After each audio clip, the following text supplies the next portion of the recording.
जय श्री महाकाल। हर हर महादेव।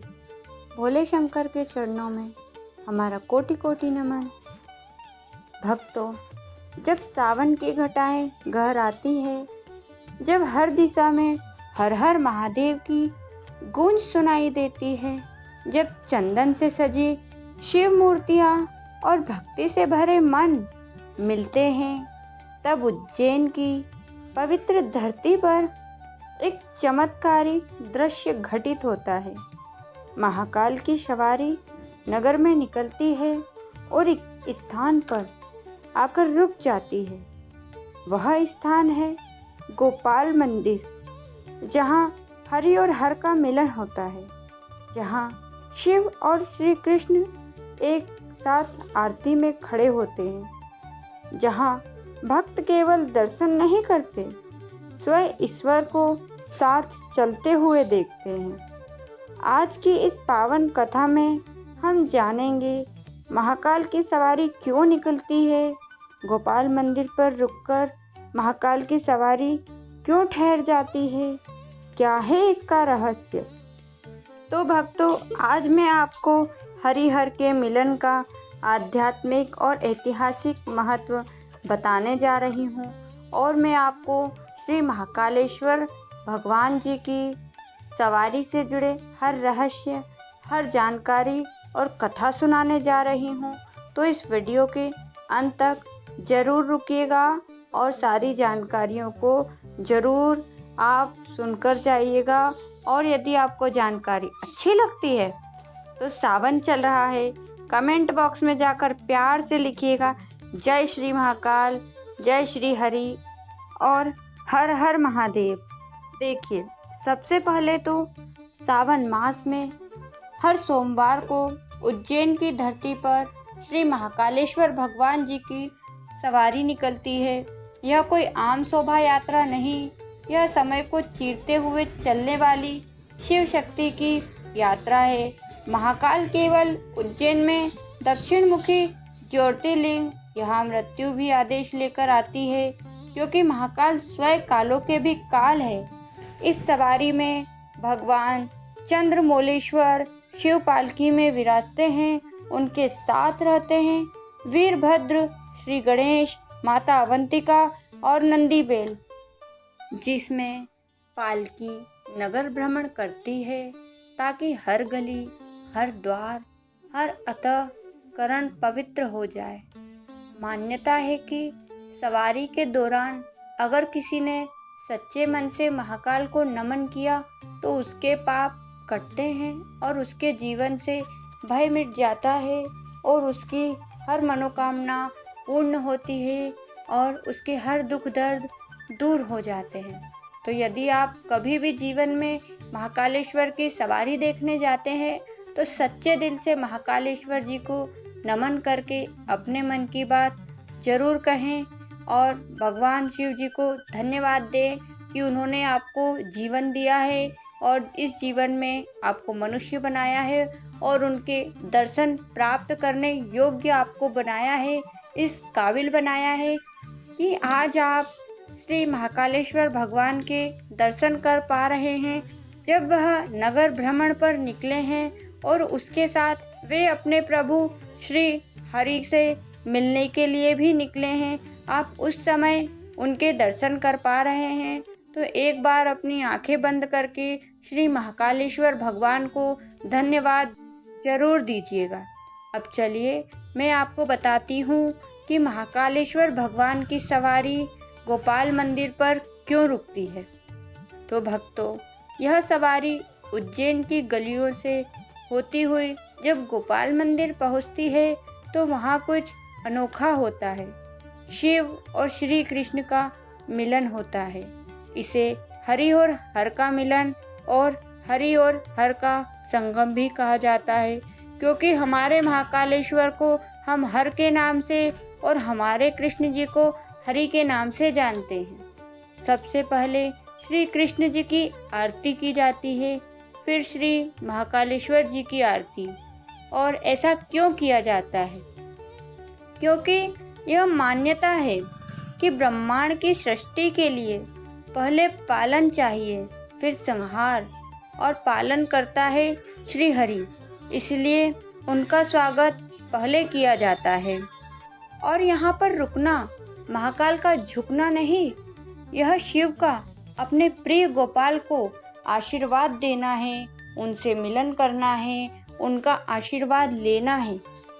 तो आप जान चुके होंगे कि श्री महाकालेश्वर भगवान की सवारी गोपाल मंदिर में क्यों रुकती है।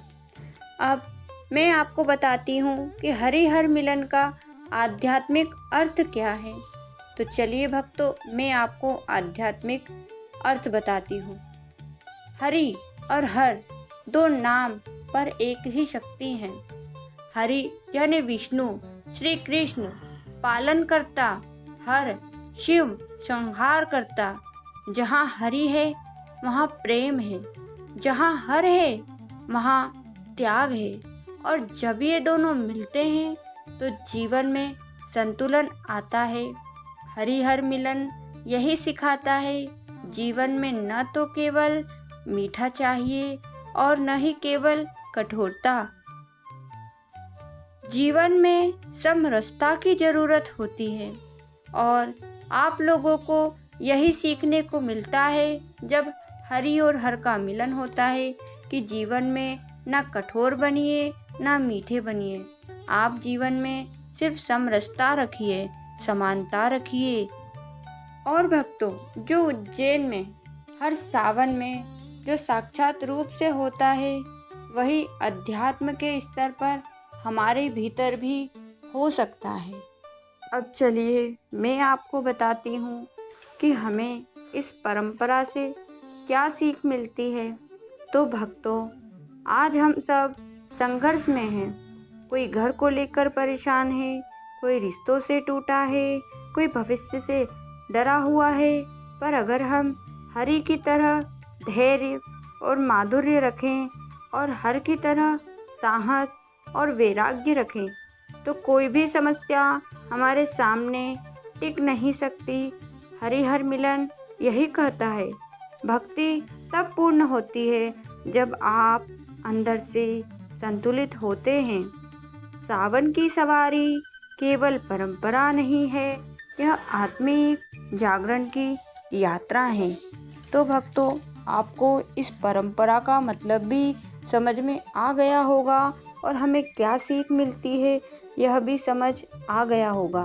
तो अगर आपको हमारी जानकारी अच्छी लग रही है तो कमेंट बॉक्स में प्यार से लिखिए जय श्री महाकाल और हमें ज़रूर बताइए कि भगवान महाकालेश्वर जी ने आपकी कौन सी मनोकामना पूर्ण की थी और आपने श्री महाकालेश्वर भगवान की सवारी देखी है या नहीं, और देखी है तो कब देखी है।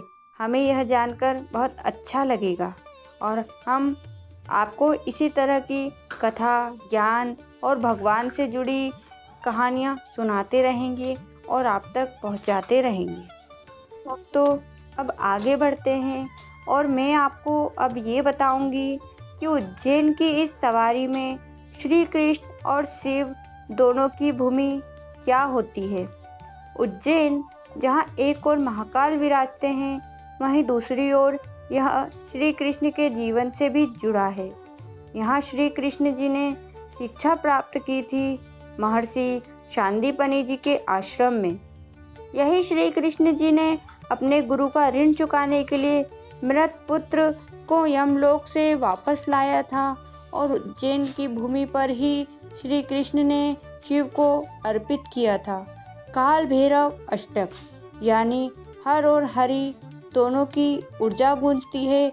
यहाँ हरिहर का मिलन कोई नाटक नहीं, यह एक सत्य घटना है।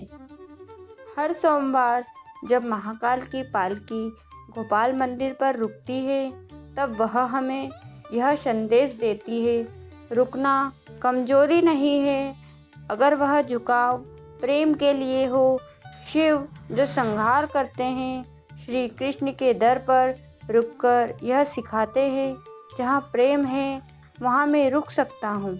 इसलिए हे भक्तों, इस सावन में केवल जल मत चढ़ाओ, अपने मन से हर और हरि दोनों को आमंत्रण दो, क्योंकि जीवन में जिस कार्य से आप आए हैं, जिस कार्य के लिए आपको भगवान ने इस पृथ्वी पर जन्मा है, उसे करने के लिए आपको हरि और हर दोनों की ज़रूरत पड़ेगी और दोनों के आशीर्वाद और सहयोग की ज़रूरत पड़ेगी। तो भक्तों, आप हमें ज़रूर बताइएगा, क्या आपने श्री महाकालेश्वर भगवान की सवारी अपने जीवन में कभी देखी है? अगर मैं अपना कहूँ तो हाँ, मैंने तो अपने जीवन में कई बार उनकी पालकी को देखा है। एक बार मैंने उनकी पालकी को छुआ भी है और आप यकीन नहीं मानेंगे, जब उन्हें हम देखते हैं, जब उनकी पालकी हमारी आंखों के सामने से निकलती है और जब उनकी जो मेन पालकी है जिस पर हमारे महाकालेश्वर भगवान बैठते हैं, उस पालकी को जब हम सामने से आता देखते हैं तो धड़कनें रुक जाती हैं। किसी के डर से नहीं, किसी भय से नहीं, बल्कि उन्हें देखने के मोह से। क्योंकि जब उन्हें देखते हैं ना, तो न जाने क्यों हमारा मन भर आता है। और यदि भक्तों, आपने कभी जीवन में एक बार भी हरि और हर के मिलन को देखा है या उसे महसूस किया है, तो आप भी यह महसूस कर पाए होंगे कि जब उनका मिलन होता है, जब श्री हरि की आरती होती है, जिसके पश्चात हमारे श्री कालों के काल श्री महाकालेश्वर की आरती होती है, तब मन इतना भर सा जाता है जिसकी कोई सीमा नहीं होती। और मैं जानती हूँ, जिसने श्री महाकालेश्वर की सवारी को हरि और हर के मिलन के सामने देखा है, यानी गोपाल मंदिर से देखा है, वो खुद अनुभूति कर पाए होंगे श्री महाकालेश्वर के आशीर्वाद की और हमारे श्री कृष्ण जी के प्रेम की। और यदि आपने ऐसा कभी महसूस किया है तो हमें ज़रूर बताइएगा भक्तों। अब इसी जानकारी के साथ मैं आपसे विदा लेती हूँ। मिलती हूँ मैं किसी ऐसी ही जानकारी के साथ। आप लोग अगर संभव हो सके तो जीवन में एक बार श्री महाकालेश्वर की सवारी ज़रूर देखिएगा। और यदि आपको जगह चुनना है तो आप हरि और हर के मिलन की स्थान से सवारी देखिएगा, क्योंकि वहाँ जो आनंद होता है ना, वो कहीं और नहीं हो सकता। क्योंकि वहाँ हरि और हर का मिलन होता है, जहाँ पर हमारे मन की शांति की कोई सीमा नहीं रह जाती।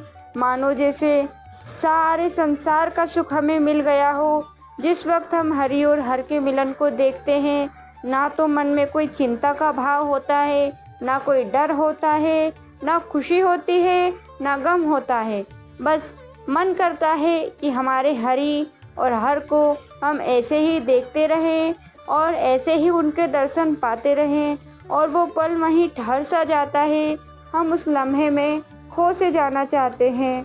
भक्तों, मैंने तो कई वर्षों से उनकी सवारी नहीं देखी है, मगर हाँ, आपसे एक बात मैं सत्य कहूँगी कि मैंने जब उनकी सवारी देखी है तो उस आनंद की कोई सीमा नहीं रह जाती।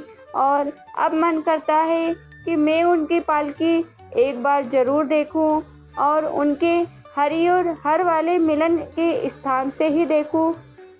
किंतु अभी यह संभव नहीं है, मगर मैं चाहूँगी भक्तों कि आप यदि सक्षम हैं तो जीवन में एक बार हमारे श्री महाकालेश्वर भगवान की, हमारे राजाधिराज की सवारी ज़रूर देखिए और आनंद की अनुभूति कीजिए और अपने हर पाप को नष्ट कर दीजिए। तो भक्तों, इसी जानकारी के साथ मैं आपसे अब विदा लेती हूँ। तो यदि आपको हमारी जानकारी अच्छी लगी हो तो हमारे वीडियो को लाइक करें, शेयर करें और चैनल को सब्सक्राइब करके हमारे हौसले को और बढ़ा दीजिए भक्तों, ताकि हम आप तक इस तरह की जानकारियाँ, इस तरह से भक्ति भाव से जुड़े वीडियो आप तक लाते रहें और आपके मन को मोहते रहें और आपको भगवान से जुड़ी हर जानकारी देते रहें। तो भक्तों, अभी के लिए मैं आपसे विदा चाहती हूँ। जय श्री महाकाल, जय श्री हरि, हर हर महादेव, हर हर महादेव, हर हर महादेव। बोल बम का नारा है, महाकाल हमारा है। जय श्री महाकाल, हर हर महादेव।